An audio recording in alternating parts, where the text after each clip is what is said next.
As a result, a man called Nicholas Lane Jackson set up an amateur side which would bring in the best players who could all play for the national side. And it worked. It wasn't long before England were dominating the international fixtures they played, and it was largely down to Corinthians. In fact, in 1894 and 1895, they played consecutive games where Corinthians provided the entire England 11. But the thing is, the players refused to play professional football. They didn't believe in it. They wanted to spread the values of sportsmanship, competition, and played for the love of the game. It also helped that most of the players were Oxbridge graduates who didn't need the money. But instead of entering the league and cup competitions, they played exhibition football and toured the world, bringing the beautiful game with them. And it was this which spread the game throughout the world and made it so popular. Most famously, in 1910, they travelled to Brazil. And the locals in Sao Paulo were so impressed, they started their own team under the same name. Yes, the same Corinthians who won the FIFA Club World Cup in 2021, one of the biggest football teams in Brazil. Now, they were global superstars, and despite not being professional, Corinthians drew in the crowds. Everybody wanted to play them, everybody wanted to watch them. So much so, they regularly played the winners of the FA Cup in what eventually became the Community Shield, winning most of the time. They actually inflicted Manchester United's worst defeat, 11-3, a record which still stands to this day. Now, fast forward to today, Corinthian casuals still don't pay their staff or players. The ethos of sportsmanship is still at the heart of everything that they do. And even though they're a side in the lower leagues, if you make the trip to King George's Field in Tolworth just off the A3, you'll most likely bump into Brazilian Corinthians fans who often make the pilgrimage across the globe just to watch their founding team play.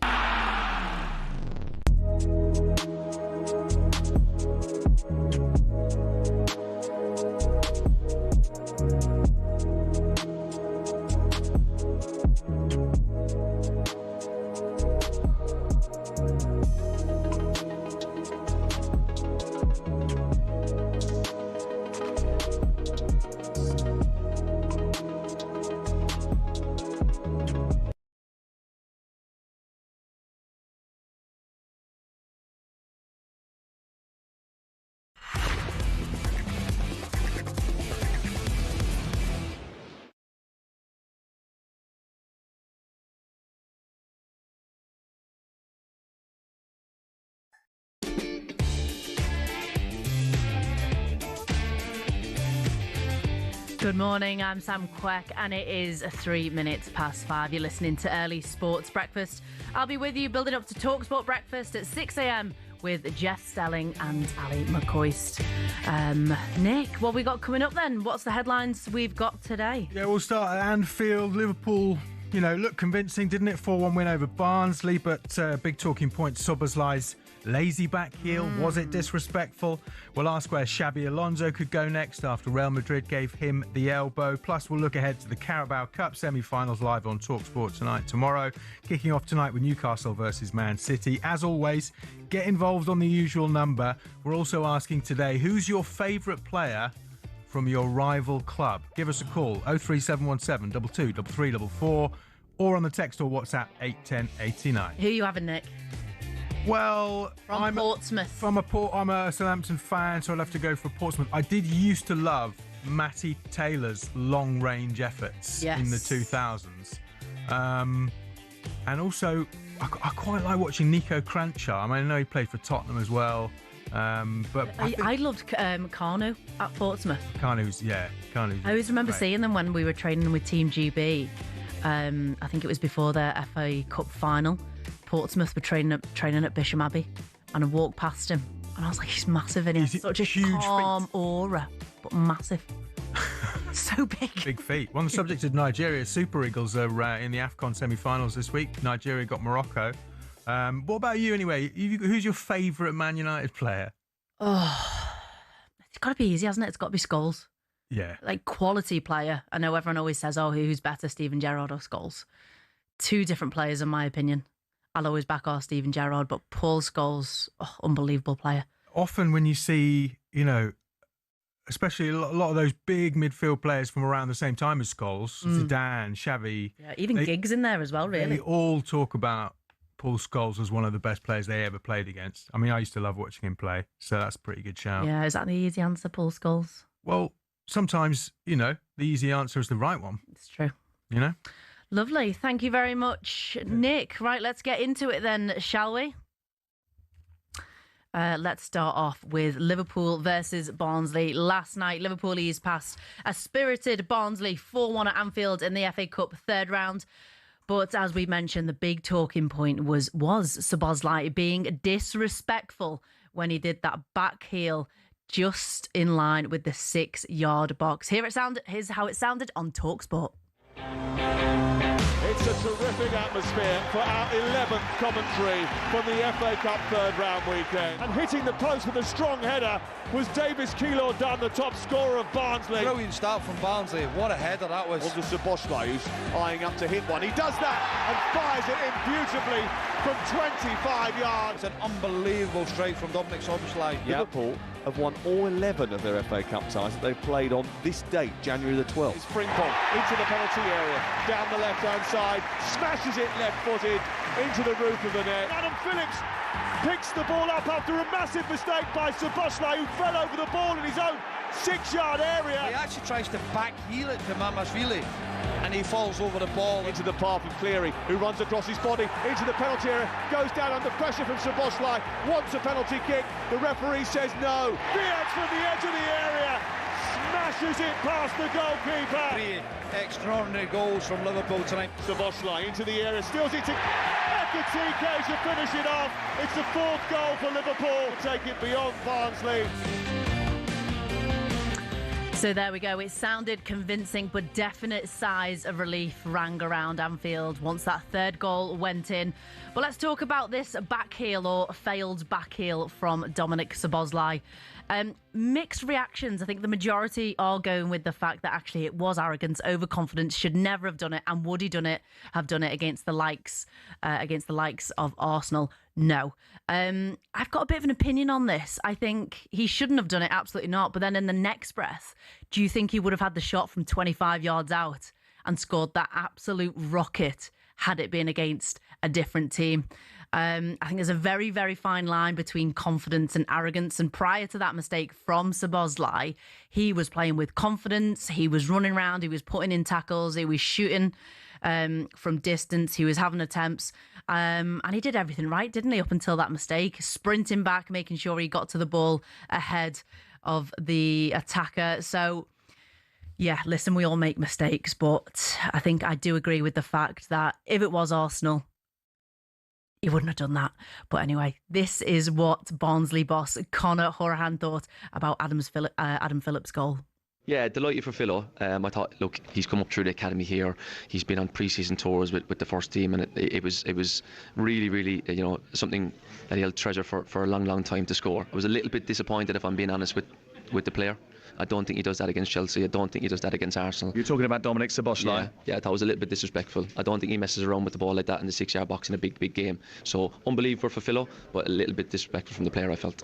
Yeah, great moment there for Adam Phillips, former Liverpool academy player and lifelong Liverpool fan, scoring in front of the Kop. This is what the guys thought on Sports Bar about the situation. Szoboszlai, my gosh, 2-0 up, trying to backheel the ball back to his goalkeeper, his own 6-yard box. And it's like one of those you think, come on, don't take the Michael. That's literally what it was. Yes, it was. It was taking the, Yeah.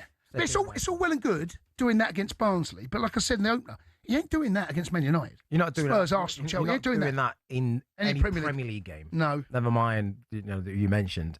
Yeah. I think it was literally, look, it's Barnsley. You probably didn't. There's no excuse for it. No. Like, if it had paid off, fair enough. But it didn't. Yeah. But even there's no need. It's totally unnecessary. Should have just continued running on the... He's not going to catch it, right? No. Fair. What would you have said to him in the dressing room? I mean, literally that. I would have said, "Listen, mate, what are you taking the Michael for? Yeah. Like, come on, be professional."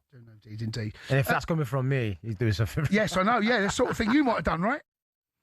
Well, after that win, Liverpool will face Brighton. Of course, the draw happened at Anfield just before the game with our very own Ali McCoist. Of course, other headline games from that draw, Man City will be at home against Salford or Swindon, Arsenal at home versus Wigan, and Macclesfield, National League North as well. Team knocked out holders Crystal Palace at the weekend in that huge win. They will be at home against Premier League side Brentford. Of course, as well, Liverpool, 11 games unbeaten in all competitions now. They're at home to Burnley in the Premier League this Saturday, and we've got Liverpool's penultimate Champions League game away to Marseille, live on talkSPORT next Wednesday. Right, moving on. Another headline for you. A Liverpool legend, Xabi Alonso, is out of a job. That's right. Real Madrid sacked Alonso, which was said in a statement to be by mutual consent. Alonso had obviously a very public falling out with Vinicius Jr. A loss to Barcelona in the Spanish Super Cup at the weekend almost triggered that demotion for Alonso. However, when you look at it, second in the Liga, 4 points behind Barcelona. Real Madrid 7th in the Champions League, and Monaco as well. Their next home game versus Jose Mourinho's side, Benfica. So question is, were they in crisis? Conversations mainly fall around, did he ever have the dressing room? Probably not, which then didn't help him want to play the Xabi Alonso way, which defined him and his Leverkusen side. But European football expert explained why he's been shown the door. They actually started well in terms of results. They looked really good. In some games, they looked vulnerable in others. But you look at the numbers in terms of the pressing, in terms of winning the ball high up the pitch. First few months, it was going well. And then bad habits started to kick in again. And I think that's where players started to become a little bit annoyed by what he was requiring of them. And they didn't want to stick to the plan. And so I think he made some compromises that ended up nobody was particularly happy. And you have to look at the Clásico they won against Barcelona, where he took off Vinicius Jr. and Vinicius Jr. had a complete tantrum about it, then had to apologise, but left Xabi Alonso out of his apology. And I think from then on you could see that this was going to come down to a choice between the players and the coach. Yeah, one of the most notorious jobs, trying to keep that locker room with the amount of personalities and quality in that side. Well, next in line is Alvaro Arbeloa, of course, as well, another former Liverpool player. He was Castilla coach and, of course, a Real Madrid clubman, won many trophies with the club. But I guess if a legend like Xabi Alonso could not change the culture, I think the big question mark is, can Arbeloa? And also, he probably faces an impossible task at that, in my opinion. But he does have experience coaching in the Real Madrid coaching youth side since 2020. But as well, we want to know what your thoughts on Alonso. Where do you see his future? People been talking about a potential return as manager, played at Liverpool. Could he be there next season? But then the next question is, should Arne Slot be sacked as well? Manchester United fans pricking their ears up, and Liverpool fans saying absolutely not. A Liverpool legend can't go to Manchester United. However, Andy Goldstein said that he'd be up for it as a Man United fan, but Darren Bent reckons he'd also do a good job. I just think if you get a decent manager in and a couple of good transfer windows, I think Man United can turn it around. But I mean, listen, Xabi Alonso, I think it would be what he did at Leverkusen up against Bayern. I thought was absolutely incredible. Right, Liverpool legend. Does that sit all right with you, Man United? You take it tomorrow? Mate, I'd take anyone that turns our fortunes around. No, but serious question. Yeah, Xabi Alonso. With that. I know he's a Liverpool legend from Liverpool's fans' perspective, but because he's not a Scouser, I don't have a problem with it. Okay, nice. I couldn't have a Steven Gerrard taking over. I know he wouldn't, but you understand what I'm saying. Are you joking? No, say he was like top. Are you nuts? No. Not in a million years. Fair enough. Good point. I think I'd be the same. But Xabi, you can't go to Man United, lad. I mean, come on. Have a think. Have a breath. But while we obviously wait for any permanent decision at Old Trafford, we expect Michael Carrick to be announced as the interim today or tomorrow, alongside Jonathan Woodgate as his assistant. Of course, they work together at Middlesbrough. And we've got Manchester United versus Man City live on talkSPORT at Saturday lunchtime. What a cracker that's going to be. I guess on the flip side, would I take Manchester United legend as a Liverpool manager? No. That's just me. Nah. Even if it was right for the club, I couldn't. I think it'd be very difficult. But also as well, we want to know, would you take a rival player from a rival club as your manager, or in fact even as a player? Or actually, who's your favourite player from your rival club? Who do you grudgingly respect? Who do you always think, oh, actually secretly I wish they would have been my club legend rather than my rivals? For me, Manchester United, Paul Scholes, Cristiano Ronaldo, Eric Cantona, they're my top three. Let me know yours. 03717 223344, or give us a text on 81089. This is Early Breakfast on talkSPORT with me, Sam Quek.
Good morning, I'm Sam Quek, and this is Early Sports Breakfast here on talkSPORT. It is 5:19 on your Tuesday morning. Jeff Stelling and Ali McCoist will be here with talkSPORT Breakfast from 6 a.m. Okay, a few things that you're waking up to this morning. Non-league Macclesfield have been drawn at home to Premier League side Brentford in the FA Cup fourth round after they upset the holders Crystal Palace on Saturday. Salford City or Swindon of League Two will visit Manchester City, while new Chelsea boss will go to Hull City. Of course, Liam Rosenior's former club. Arsenal will host 2013 winners Wigan. And after Liverpool's 4-1 victory last night, they will face Brighton at Anfield. Conor Gallagher has agreed a 5.5-year contract with Tottenham. The fee is expected to be £34.6 million. Gallagher's having a medical today. He was stood down from Atletico Madrid's game with Deportivo. And five-time major champion Brooks Koepka has returned to the PGA Tour. The American who quit Saudi-backed Live Golf last month has agreed to restrictions on his financial benefits and a charitable donation of $5 million. The PGA has offered a one-time defined window to Live's other big names such as Bryson DeChambeau, Jon Rahm and Cam Smith to return to the PGA Tour as well. For more on all today's biggest stories, go to talksport.com, and you can also watch talkSPORT on your TV, Samsung, LG, Fire TV, Apple TV, Chromecast, Android and Google TV, even on Prime Video as well. So wherever you watch, we are there. Okay, time now for this. Try to be best, 'cause you're only a man, and a man's got to learn to take it. Try to believe, though the going gets rough, that you gotta hang tough to make it. History repeats. Right, you are listening now to a little feature we're going to start, and this is called a Quek 1-2. Yes, I've played on my surname, Quek, Quick, whatever you want. So what I want to know is, who is the greatest out of two sporting legends? And today we're going in with a tough one. We're going to decide who is Liverpool's greatest ever forward goal scorer of all time. We whittled it down to the obvious two, in my opinion. Legends Ian Rush or the Egyptian king Mo Salah. Right. You would think this is, I think the debate comes probably a lot more in terms of what generation you were born in. However, there's some things that you just can't argue with, and that is stats, and I love a stat. Right, we're going to start with Ian Rush, all-time goal scorer for Liverpool, 654 games, 339 goals, 110 assists. And you know what baffles me even more? Only 7 yellow cards and 1 red. Oh, the discipline, the poise, not only in front of goal, but also in the face of frustration, emotion. 7 yellows and 1 red, his whole career. Unbelievable. Okay, well, in that as well, when it comes down to silverware, 2 European Cups, 5 league titles, 5 FA Cups, 1 European Golden Boot winner, and 2-time Footballer of the Year. Ian Rush as well. Talking about FA Cups. Now, I was born in 1988, and we're going to talk about that famous goal in 1989 against Everton, of all teams to do it against, the 103rd minute winner in the FA Cup final. I always remember seeing that growing up. And in fact, as well, very, very fortunate to grow up with the man himself. His son went to my twin brother's school. We all played football together before I hit 11. Got to go on numerous holidays with him, and he gifted us a signed picture of that infamous FA Cup final winning goal. So massive, massive fan of Ian Rush. To become almost friends with him, family friends, extra bonus. And it does, I can say with good authority as well, he did have that very calm-natured poise to back up that very impressive 7 yellows, 1 red record, but absolute ruthless in front of goal. So, yeah, I know what you're thinking. That's hard to beat, isn't it? Yes, it is. However, along comes Mo Salah. Signs for Liverpool in June 2017. Not done much at Chelsea, not done much at Roma, But boom, arrives at Anfield, 421 games, 250 goals, 117 assists. And again, calm, poised, 13 yellow cards so far and 0 red cards. 1 Champions League, 2 Premier League titles, 1 FA Cup in his trophy cabinet. Less cups, of course, but again, look at those figures. 421 games, 250 goals, and third on the list when it comes to Liverpool all-time goal scorers. Second in that list is Roger Hunt with 285, but let's just discuss Mo Salah as well. I think he went under the radar for a lot of his time at Liverpool. Egyptian king, iconic, scored so many important goals for Liverpool. And again, the generation after Ian Rush, we've never seen anything like it. I know we had Fernando Torres, Luis Suarez, but Mo Salah, I think, his numbers are unbelievable. And I think in a grand scheme of things, he is praised and, just every Liverpool fan does never underestimate what he's done for the club. But I think in the grand scheme of things, maybe even on a national level, on a world level, I think he does not get enough credit in what he has achieved at Liverpool. So let me know. I'm going to go for Ian Rush, Liverpool's all-time best player and forward player. Best forward and goal scorer from Liverpool. Let me know. Liverpool fans, what do you think? Do you agree? Do you not? Those of you who don't support Liverpool, do you agree? Who do you think has been Liverpool's most potent goal scorer and forward? 03717 223344 or text on 81089. Right, Nick, you've come back in. Do you agree with my decision, Ian Rush? I didn't know we were dealing with Liverpool royalty. You're big mates with Ian Rush, are you? I know, I thought I'd keep that on the DL, but you've got to back up all the... I'm going for Rushy just because of his facial hair. Yeah, strong tash. Do you remember when people used to get him and John Aldridge mixed up because they had the same look? Did it look similar? Yeah. You didn't answer my question then, Ian Rush, yeah? Yeah, I'm going for Ian Rush because of the tash. Back page of the Times. This is quite an interesting story here. Wimbledon coverage is going to stay on the BBC, but apparently the All England Club are demanding that they improve their coverage. They're saying it's a bit staid, a little bit boring. Have they specified what they want? They're just saying it's a bit formulaic. So, I can't disagree, though.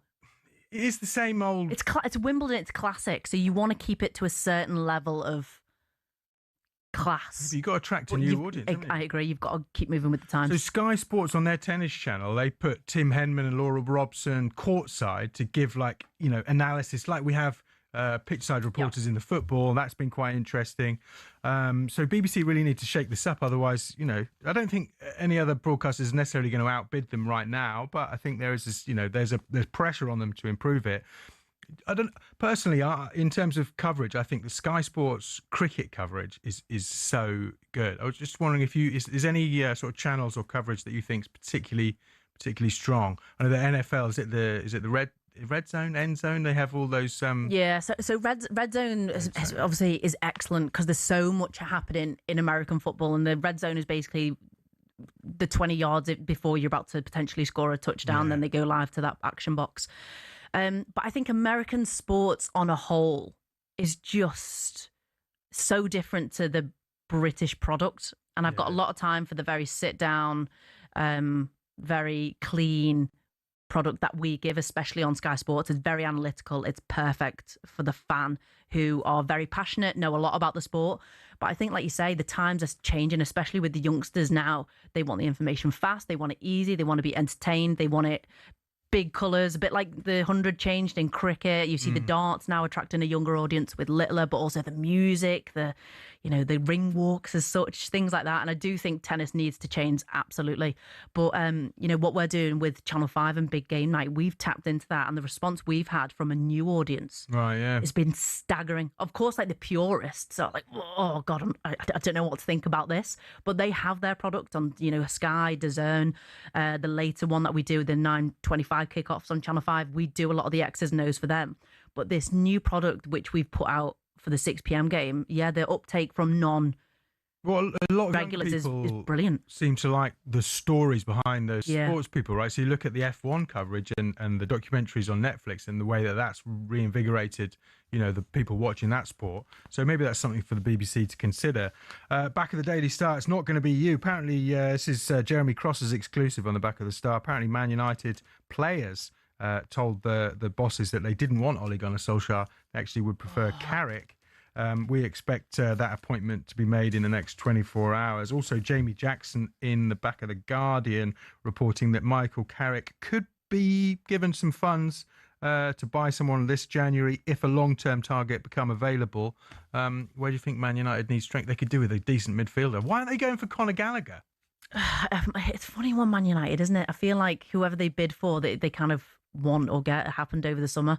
I think sometimes they can overpay for players. But fundamentally, you can get all the players you want at Man United. I think they just need to stabilise a manager and everybody, probably the majority of people above him. Absolutely right. You want to see Man United, as much as it kills me to say that as a Liverpool fan, you want to see Manchester United getting back, not at the top of the perch, but getting back up there competing. It's better for the league, isn't it? Big of you. It's better for Europe. It's better for the league. It's what sport's about. You're not in there or not. I mean, I think I just want to see your rivals get absolutely buried. Yeah, but you also want to beat your rivals when it's competitive. That's absolutely true. Yeah, you don't want none of these 7-0 spankings from Liverpool. You want them just a bit worse than you. Yeah, exactly. That would be perfect. Right, thank you very much, Nick. I'm Sam Quek, and this is Early Sports Breakfast. Up next, we'll go over the front pages and tell you how you can win an all-expenses trip to the Super Bowl.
The kit man, one of the most important cogs in a football club's machine. But it's not just laundry and hanging up shirts in dressing rooms. Oh no, it's hours of dedication and a real love of the game. Every club does it slightly differently, but ultimately the kitman's the guy washing the training gear, repairing holes, cleaning boots, and that's before they even think about the match day. The day before a home game, a kitman will already be at the stadium making sure the kit is ready to be laid out, and if anything needs doing in terms of printing, stitching, cleaning, it gets done. On the day, the kitmen are almost the first ones there in the morning. They're unloading kit from the training ground, medical bags, anything else a player or a coach may need between their arrival and full time. Once things are in full swing, they actually help with the warm-up too. When the whistle goes and the match kicks off, it's the one time a kitman can put his feet up. At full time, if they're at home, it's easy.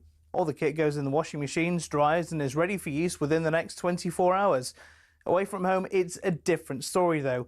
If you're a kitman for Spurs, for example, you can't exactly use the machines at St James's Park.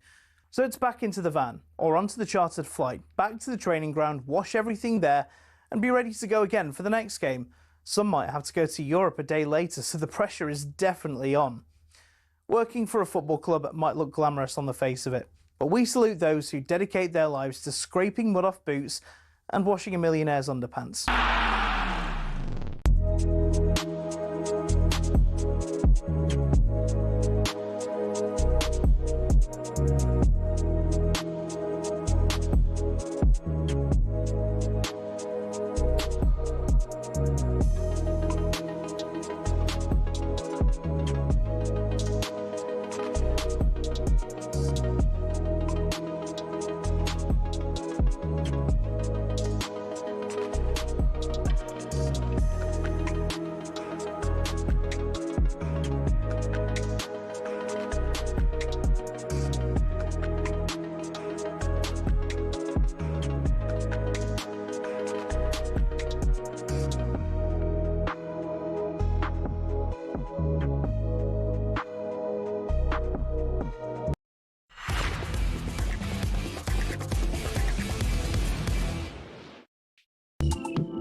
Good morning, I'm Sam Quek and you're listening to Early Sports Breakfast on talkSPORT. We're building up to talkSPORT Breakfast with Jeff Stelling and Ali McCoist on Breakfast from 6 a.m.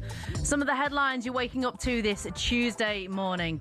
Manchester United are expected to announce Michael Carrick as their interim boss until the end of the season. We also understand that Carrick will be joined by Jonathan Woodgate as assistant at Old Trafford. Of course, have worked together at Middlesbrough. Pep Guardiola may have shattered James Trafford's World Cup dream as he's not letting the Manchester City goalkeeper go out on loan this January. Guardiola's side play Newcastle in the Carabao Cup semi-final first leg tonight live on talkSPORT. Pep says there's more pressure on the home side. No, I don't know what should be more pressure on them for the fact they are champion. So done really well since many years and now we are again. They won last season, semi-finals, and you're right, so they are the champion and the opportunity for a lot of us, but especially for a lot of new players to reach a final. And in the NFL, four-time MVP Aaron Rodgers and his Pittsburgh Steelers have been defeated in the playoffs as the Houston Texans showed their defensive dominance and beat them convincingly 30-6.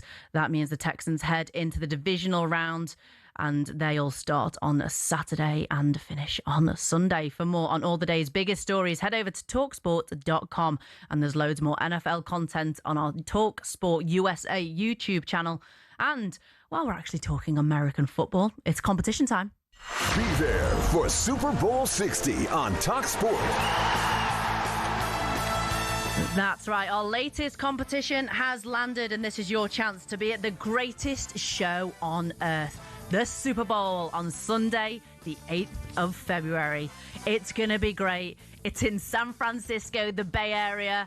It's going to be rocking. I'm going. I'm so excited. It's going to be class. You can get there as well, as a pair of tickets for you and your mate could be yours. And we're chucking in return flights to San Francisco, 3 nights accommodation, as well as spending money. It's all covered. Listen up. This is how you enter. Okay, for your chance to win, text WIN to 83338.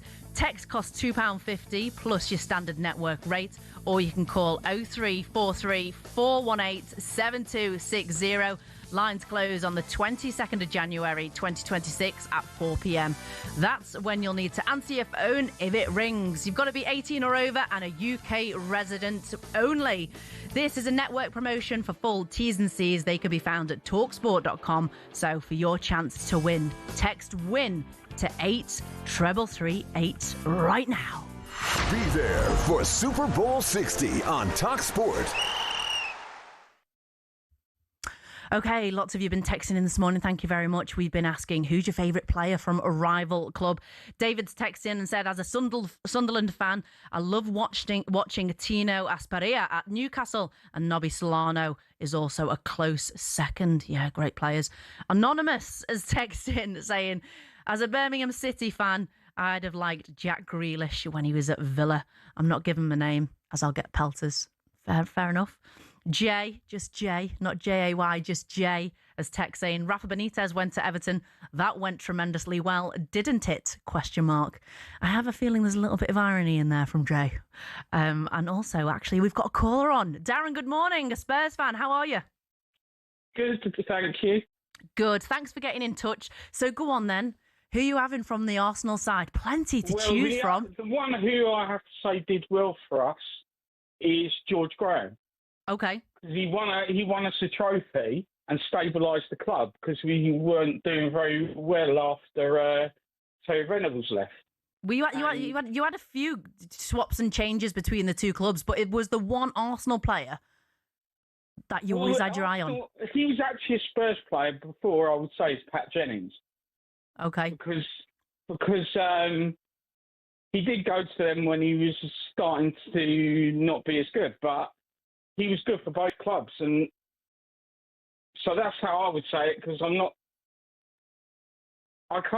we haven't really had someone come from Arsenal, I would say, that other than George Graham, that did really anything for us. Awesome. Thank you very much, Darren. I hope you're well. Hope Spurs do better for you. That was Darren, the Spurs fan, talking about who he would want as an Arsenal player coming over. Martin from Nottingham as text saying, good morning, Sam. Just having a moan about the coverage and all the coverage from Man United that they get every day. They're not the only Prem team playing only 40 games. Manchester United are a small team now. Millions of us don't care about what's going off there. Okay. Thank you, Martin. No comment. I'm not going to possibly comment on that, but thank you very much for getting in touch, Martin from Nottingham. Okay, it's 5:42. Time now for this. It's a front page throwdown. Oh, what a move! The front page is first on the early sports breakfast. talkSPORT. Okay, Amelia's back in with us to have a lighter look at this morning's front pages. What's caught your eye this morning, Amelia? Right, so are you partial to a cup of coffee in the morning? Do you like a coffee? Yeah. How much would you be willing to spend in London on a cup of coffee? The most you pay? I get fuming when a double espresso is more than £3.10. I think that's the going rate now, isn't it? Well, there is one particular brand that is in Westminster and Battersea. It's called Nostos London, and they have an espresso, £8. Oh, behave. Yep, but it's not even in Kensington or Mayfair.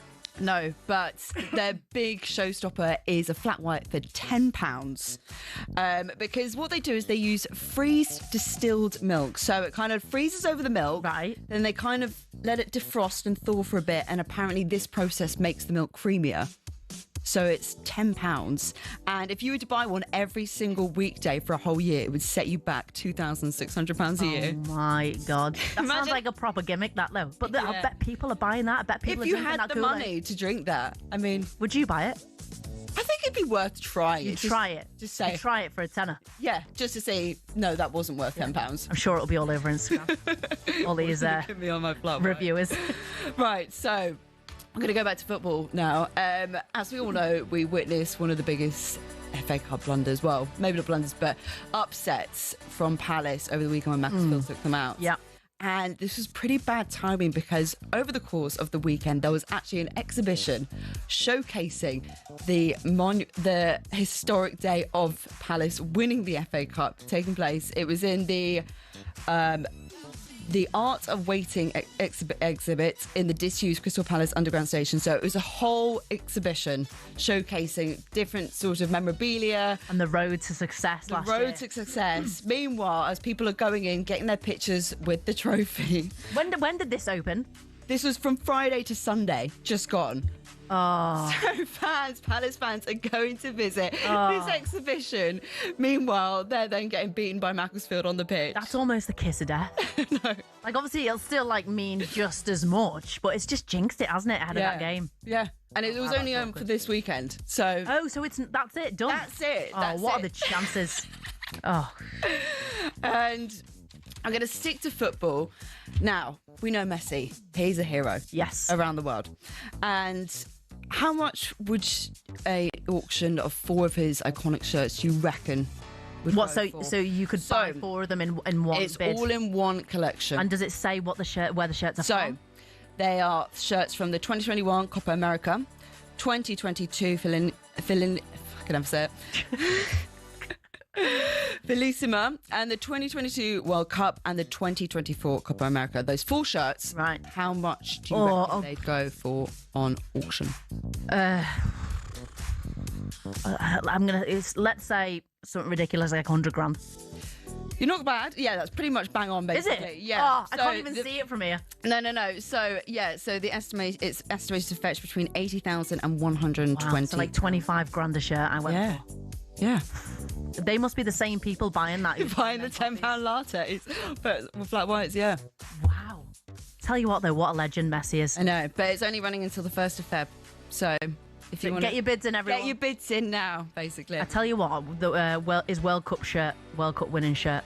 I think just that alone would be special enough, really. Surely you're keeping that, aren't you, yourself? Well, you'd think you would, considering if we're expecting... Yeah, frame it, get that up in your Could it be his last World Cup then? So why would you not want to keep that for yourself? But no, some random person with money is going to be keeping it instead. Like he needs more money. I wonder where that money's going to. Right, Amelia, thank you so much. They were some of the front page easiest stories as such, and you're listening to Early Sports Breakfast with me, Sam Quek. It's 5:46, and up next we'll look ahead to tonight's first Carabao Cup semi-final as Manchester City go to Newcastle.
Good morning, I'm Sam Quek and you're listening to Early Breakfast on talkSPORT, where we're building up to talkSPORT Breakfast from 6 a.m. with Jeff Stelling and Ali McCoist. We've been asking this morning, who's Liverpool's greatest forward between Mo Salah and Ian Rush? Lots of you getting in touch. Sean, you Liverpool fans have spoken. Sean has been in touch saying Salah has been phenomenal for the Reds, but Ian Rush is the greatest goal scorer we've ever had. I've never seen better. Stephen also agrees, says it's Rush, no doubt. However, Sean has put Mo Salah as a top player. But actually, how many finals has he scored in? Michael's been in touch. Again, I don't know if he's a Liverpool fan or not, but says David Speedy is greater than Ian Rush. Let me just do a quick Google there, Michael. Yeah, 12 appearances for Liverpool, 6 goals. So actually, when it comes to ratio 1 and 2, not too bad. Decent career as well, 148 goals over 524 appearances. We've also been asking as well, would you ever be happy with a rival manager coming over to your club? Of course, this was off the back of Xabi Alonso being sacked by mutual agreement, so I shouldn't really say sacked, from Real Madrid, and a managerial opening at Manchester United. Alan says, good morning, San. As a United fan, I wouldn't want Alonso anywhere near Old Trafford. Goldstein is in a small minority. Also, I'd have Robbie Fowler in front of Salah. Yeah, what an actual goal scorer Robbie was. He was the first one I remember, actually. Him and Steve McManaman, two of my favourite players growing up. Quality. Philip in Cambridge has texted to say, great show, my wife Liv just went into labour and I'm listening on the way to the hospital. A new Manchester United fan soon to be born. Oh, Philip, drive safe. Congratulations. Hopefully it's a quick one and big good luck more so to you, Liv. Go on, girl. Push hard. Go well. And hopefully your little one, of course, being born a Man United fan, by the time he or she is old enough to start watching football, Manchester United might be back to where they should be. But you never know. Okay, let's talk more about what's coming up today on talkSPORT. The Carabao Cup semi-final first legs start tonight and Holders Newcastle host Manchester City, and that'll be live on talkSPORT. Newcastle United have won the Carabao Cup. The historic moment of winning was such a high for all of us that we're determined to try and go as far as we can. City have drawn their last 3 and don't close the gap on Arsenal. Manchester City won, Brighton won. 3 draws on the spin. Man City are they just don't have enough. They've slipped up again. They seem to be putting it on a plate for Arsenal at the moment. Ball fits into the area. Haaland suddenly heads it over the keeper. It's a dangerous ball in. Volkamada! And the double for Newcastle United. Newcastle's one problem this season has probably been the consistency. I think when they are at their maximum, they can beat anyone. No, you've got Chelsea now, Manchester City, Arsenal. Don't write Newcastle off. Yeah, Newcastle's form has picked up quite a bit recently, beating Bournemouth in the FA Cup on penalties the other night, beating Leeds United 4-3 at home, and Palace, Burnley, and their most recent loss was the 1-0 loss against Manchester United on the 26th of December. So they're going into this game with a little bit of form. Eddie Howe's already stretched squad, had to play 120 minutes in the FA Cup against Bournemouth in that win we just spoke about. And Newcastle boss understands City will be a huge challenge over 2 legs. In this home tie, it's going to be an important game for us. We really enjoyed the 2-legged format last year. Even the sort of gap between games was quite good because you could detach yourself from the result and your focus goes away and then it comes back when it comes round, and it's very similar again this year. So we enjoyed that challenge. This is going to be a totally different one. I think Manchester City, the hardest team to play over 2 legs in the country. Pep, I'm sure, will tactically have something ready for us, and we'll have to be at our very best to try and get through. And from a Manchester City point, Antoine Semenyo could play for them tonight. He came over from Bournemouth in a £65 million deal. And despite having already played for Bournemouth in the League Cup this year, it follows a rule change that's coming this year. So yes, he could be making an appearance tonight. Pep Guardiola's Man City won 4 League Cups in a row from 2018 to 2021, but haven't lifted silverware for nearly 2 years now. So they'll be looking to get the job done over the 2 legs. So the first one, Newcastle versus Manchester City, is live tonight on talkSPORT from 7 p.m. Also, we've got Bolton versus Port Vale in the EFL Trophy live on talkSPORT tonight as well. And finally, I think Jeff Stelling's doing his pre-show press-ups outside, actually. I'm sure I can see him out there just in time to play you this from yesterday. I was, I'd have to say scary spice.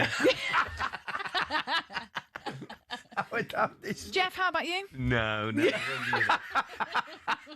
I'm not going there. But look, Jeff was Old Spice. Old Spice.